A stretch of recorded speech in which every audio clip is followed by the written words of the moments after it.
Welcome to episode 3 of Rewire with Rhona. In today's episode, I will be discussing why high-achieving women are so at risk of hidden or silent burnout. When was the last time you stopped to ask yourself, not just how well you're leading others, but how well are you leading yourself? Last time you felt like a leader, not just someone who leads. There is a difference between being a leader and actually leading. And if you are sitting with these questions right now, not surely how to answer it, this episode is definitely for you. Being a leader is not just checking the boxes and managing the teams, delivering results. True leadership means nurturing your own well-being and authenticity while guiding those around you. Women often excel in the first part, never missing a task, driving and achieving timelines and results. Yet they rarely achieve the second part, as they are so busy nurturing everyone else, but forget about themselves. There is a meaningful difference between simply leading and being truly a leader. What is striking in many industries is that this is a silent epidemic. It's happening quietly, persistently, and at an alarming rate among the most driven women in professional life.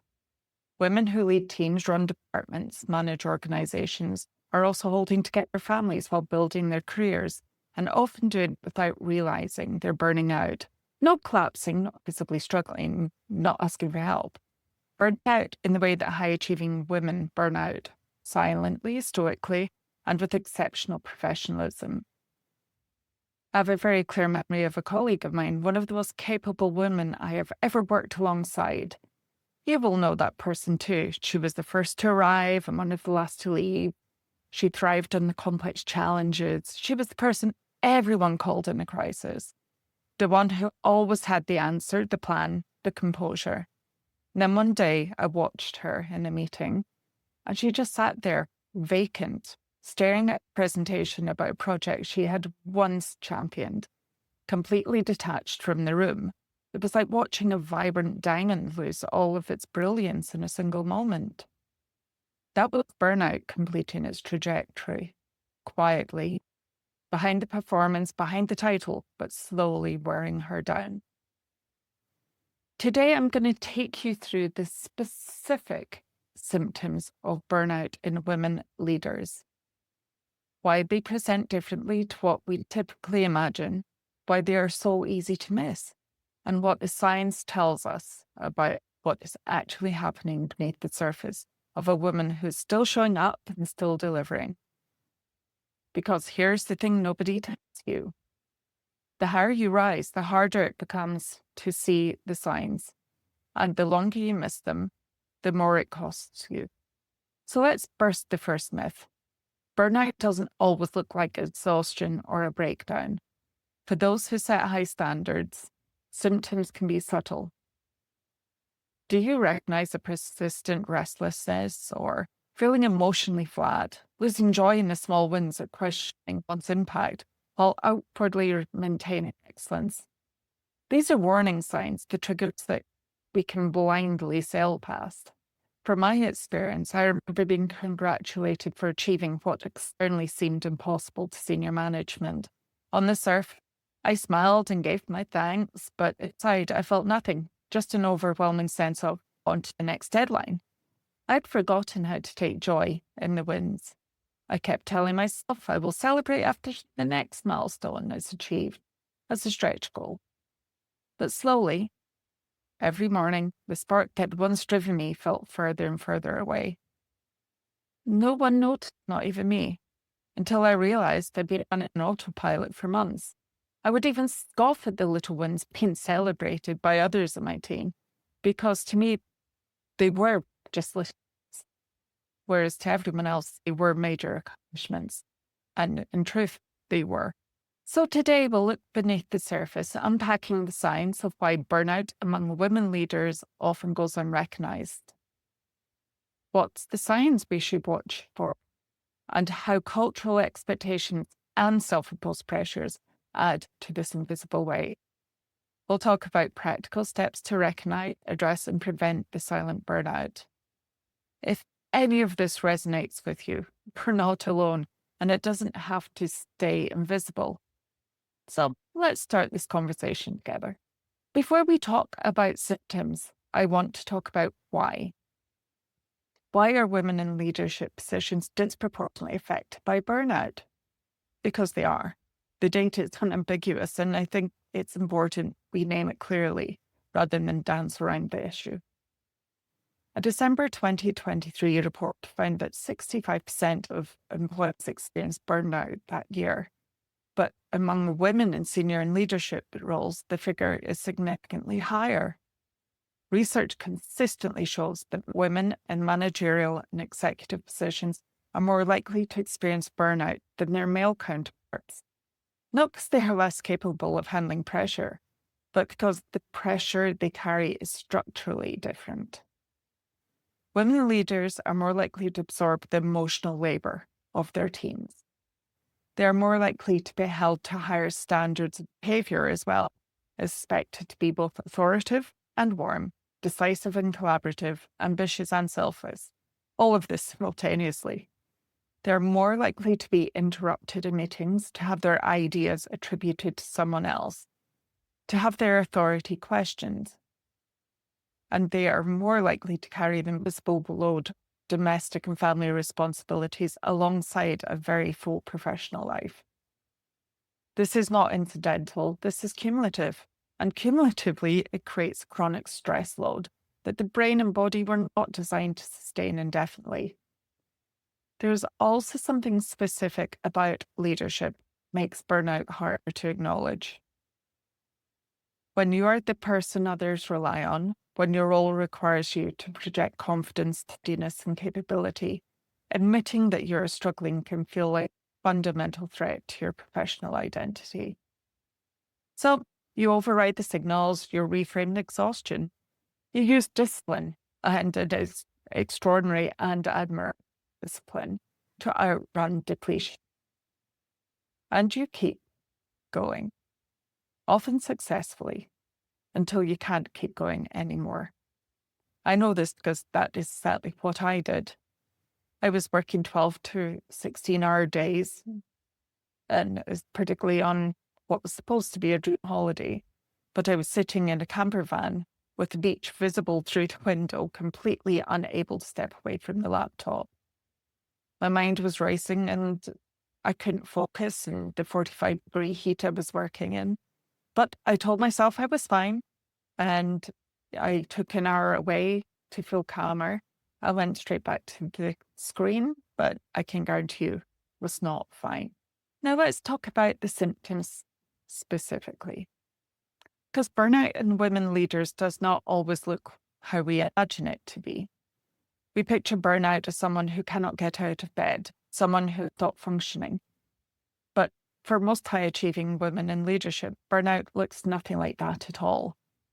At least not at first. It looks like you, just a slightly grayer, quieter, more depleted version of you. Still managing, still in the meeting, still responding to emails, and carrying on leading your teams. So let me walk you through the specific symptom cluster I want you to listen very carefully for. The first cluster is the cognitive symptoms.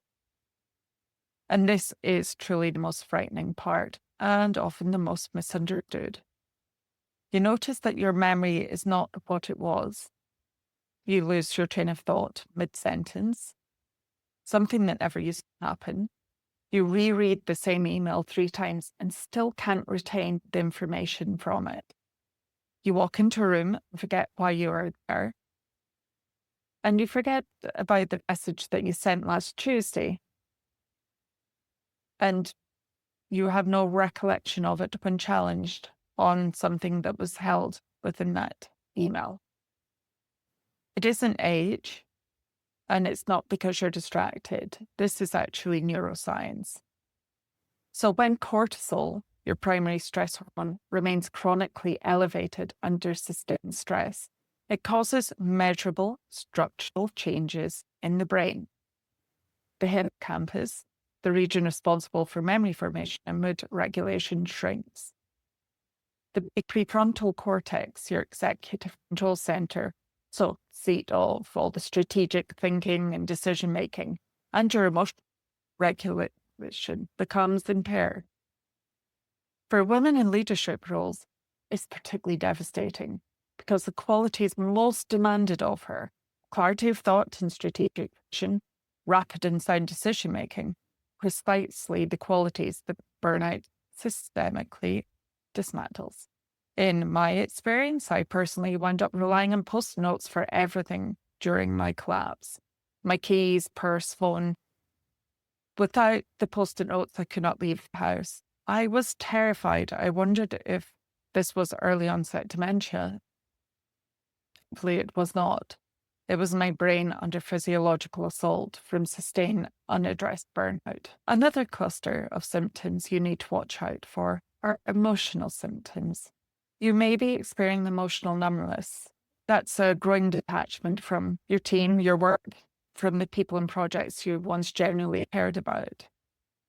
In clinical terms, this is depersonalization, one of the 3 core dimensions of burnout defined by the World Health Organization. Tasks that once felt meaningful become mechanical. Relationships that once energized you now feel really draining. You find yourself going through the motions of leadership, making the decisions, running meetings, sending updates, all the normal stuff, yet you feel very absent from it. There's also increased irritability, so perhaps you snap at people that you respect. Small frustrations feel disproportionately large. Your patience, which previously was a real strength, has now become threadbare. This is not a personality change. It's the amygdala, your brain's detection center, has become hypersensitized under chronic stress. It begins triggering alarm responses at stimuli that would not previously have registered as threatening. Your brain is running in emergency mode. Everything feels like too much, because neurologically it is. And then there's the loss of joy. So dopamine, the neurotransmitter of motivation, reward, and pleasure, begins to drop and burn out. The things that once lit you up go flat. So perhaps you've closed the deal you've been working on for months and you feel nothing. You received the recognition you truly deserved, but you feel nothing. You take the holiday you desperately needed and you feel nothing. And it's not ingratitude. This is neurochemistry. The next set of symptoms that you may notice are physical. This is your body communicating to you. The question is, are you listening? Chronic fatigue that sleep does not solve is one of the most telling physical signs of burnout in leaders. You sleep the 8 hours and wake up already exhausted.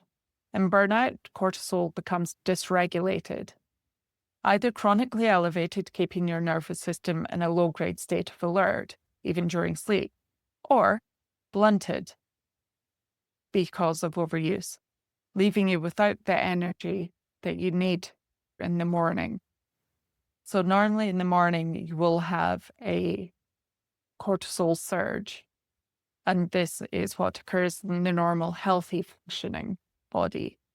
However, often we see that this is actually not occurring in the morning time because of the cortisol dysregulation.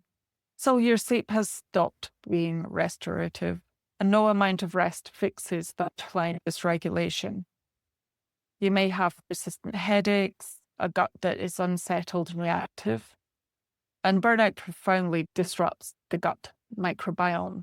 It alters your digestion and can trigger or worsen conditions like IBS. You will experience muscle tension, particularly in the neck, shoulders, and back, as though your body is permanently braced for an impact that never quite arrives. Also, you will find that you're more prone to frequent illnesses is suppressed under chronic stress. Women in leadership find themselves catching every cold, every infection that goes through the office. It is not bad luck.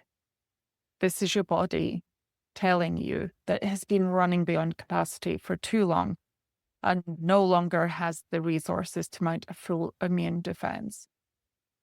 And then, alarmingly, there is the cardiovascular strain. Research by Toker et al. In 2012 found a significant association between burnout and increased risk of coronary heart disease. For senior women in leadership roles who already face elevated cardiovascular risk compared to their lower stress counterparts, this is not a distant concern, it is an urgent one. The fourth cluster of symptoms that we see are behavioral. And the weird thing is, these are the ones we're usually most proud of. And this is where it gets complicated. The behavioral symptoms of burnout in women leaders are often the very behaviours most celebrated in our professional cultures. Working the long hours, being the last to leave the building, taking on more when already at capacity, saying yes when every cell in your body needs you to say no. Treating rest as something to be earned rather than the biological requirement it truly is. Measuring your worth entirely by your output. I want to say something directly. These are not strengths in isolation. So staying long enough without recovery, they become the architecture of burnout. And the woman who is most celebrated for her relentless commitment is often the one closest to the edge. Consider Sarah. She's a marketing executive whose mornings began by reaching for her phone before she even had got out of bed. She took the train commute to and from the office, took late night calls regularly, and finished work normally around 11 p.m. She felt increasingly disconnected from her work, and it was a job that she absolutely loved. She had a growing sense of going through motions without enthusiasm or any meaning. That disconnection was becoming overwhelming, and the boundaries between her professional and personal life had dissolved entirely. And she had not even noticed because the performance had never stopped. What Sarah experienced, and what so many women in leadership experience, is the slow erosion itself that happens when output becomes the only measure of value. Sarah recovered.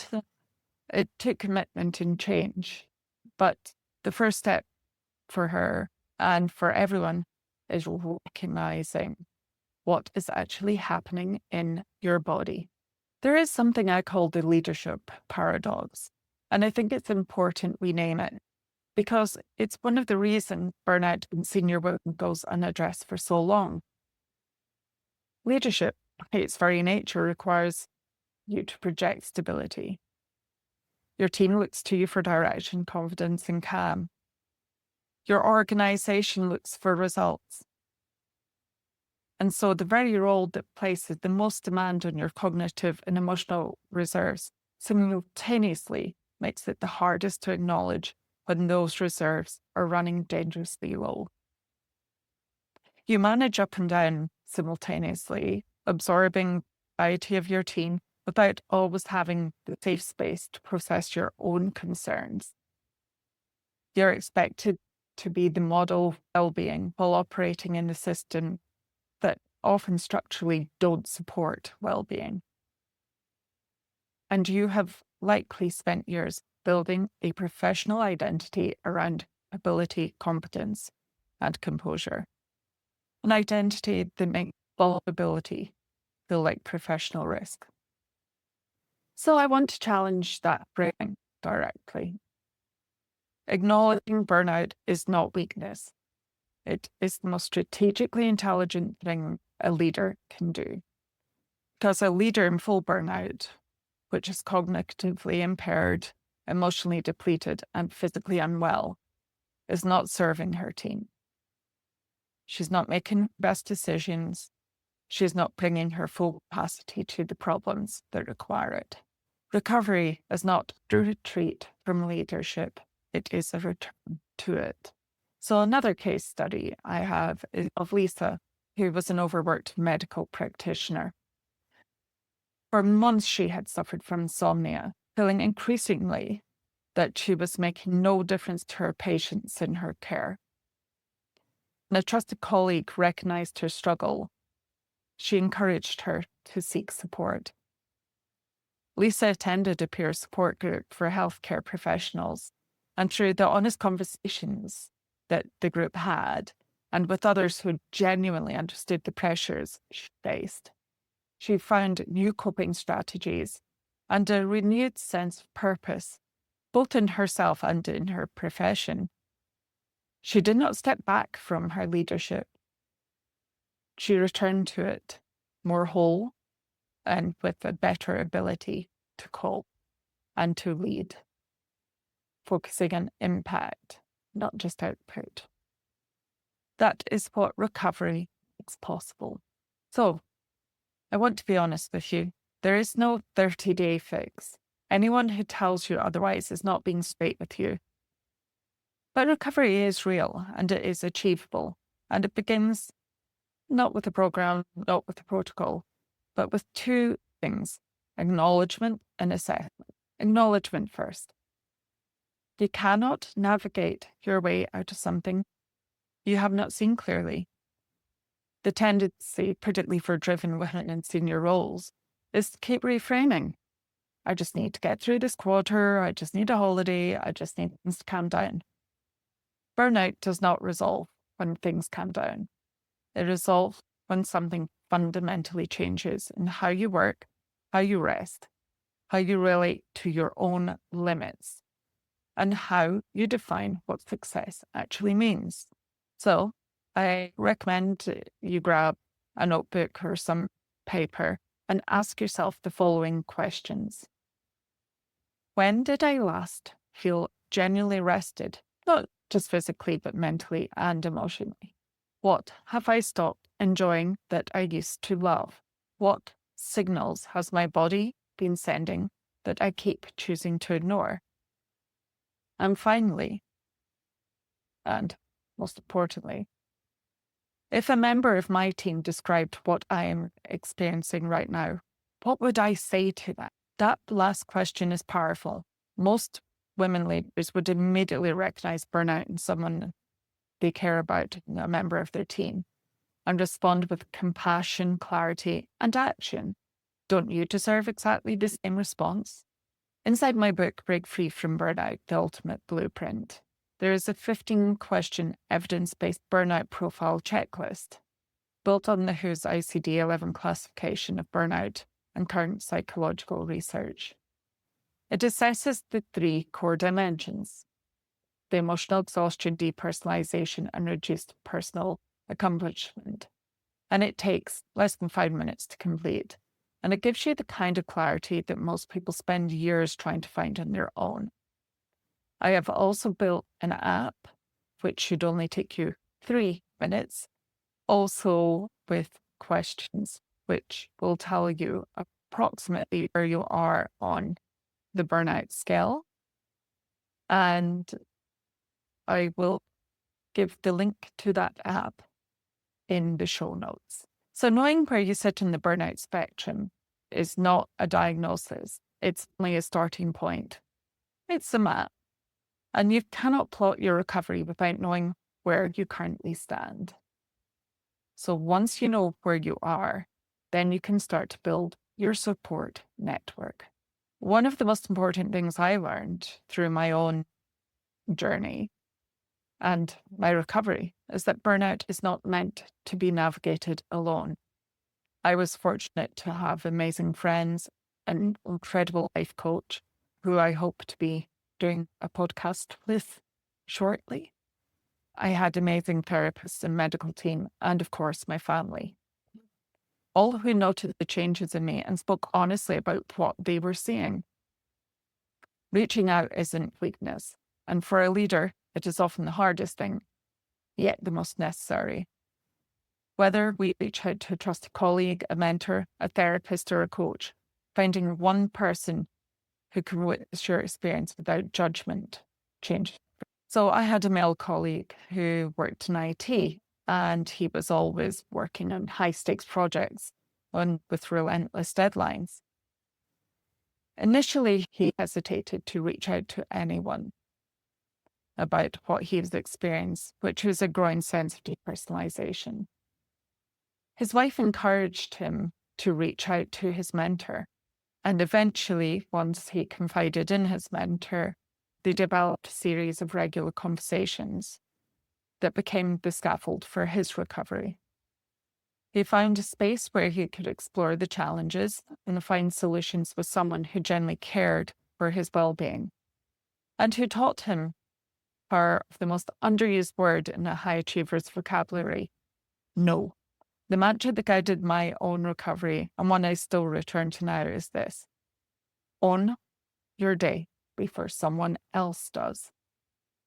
Choose how you will spend your time, focusing on protecting your energy with the same precision and ferocity that you protect your organization's resources.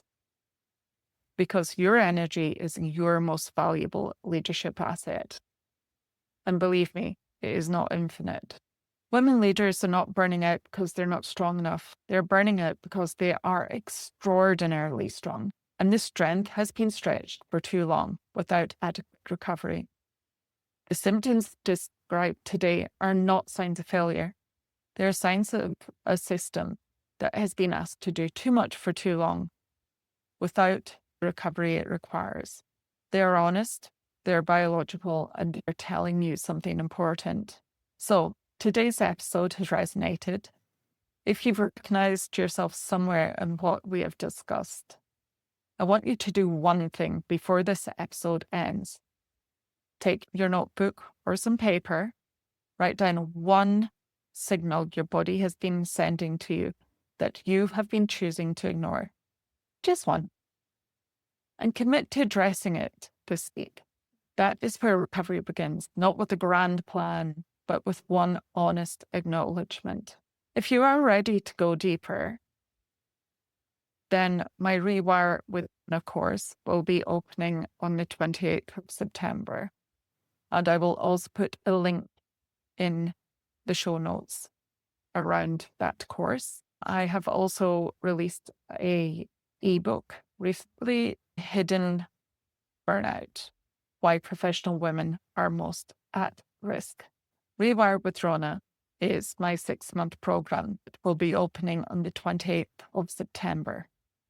It is a 6-month course with micro-learnings pre-recorded, with live sessions with me for question and answer. Also, you have access to Rhona AI, who's your 24/7 hour coach. And there is a community where you can discuss with other women experiencing often similar challenges and at different stages, either in avoidance of burnout or in their recovery journey. And there you get to share, and you will also find great support from people who genuinely understand where you are in your leadership, where you are in your avoidance or recovery from burnout. So until next time, I want you to lead yourself with compassion and the same compassion that you would give to your team. And I want you to know that you deserve exactly that, the same compassion and the same care. So until next time, take care. Bye.